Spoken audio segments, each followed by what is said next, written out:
বোন আমার, 12 বছর 15 বছর বয়সে তুমি কেন বিবাহের পূর্বে আরেকজনকে তোমার শরীর ধরতে দাও?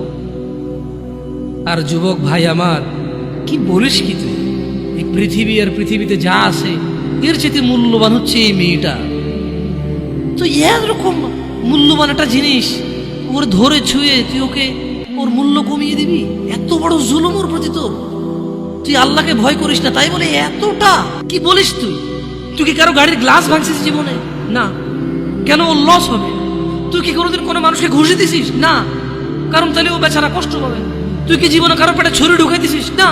ও মরে যাবে, তাহলে ওর ফ্যামিলি ক্ষতিগ্রস্ত, লসে পড়ে যাবে। তুই কি কারো টাকা মারছিস কোনোদিন? না। তাহলে ওর ফ্যামিলি টাকার কারণে কষ্ট পাবে। তাহলে তুই কেন তুই এত ছোট ছোট বিষয়গুলো খেয়াল রাখিস যে আরেকজনের লস হবে? তাহলে তুই এই মেয়েটার জীবনটাকে তুই কি করলি? তুই পুরো পৃথিবী আর পৃথিবীতে যা আছে সবকিছু বিক্রি করলে যে সম্পদ হবে, সবকিছু অর্জন করলে যে অর্জন হবে, এর চাইতে মূল্যবান তুই ওকে সতীত্ব থেকে বের করে নিয়ে আসলি।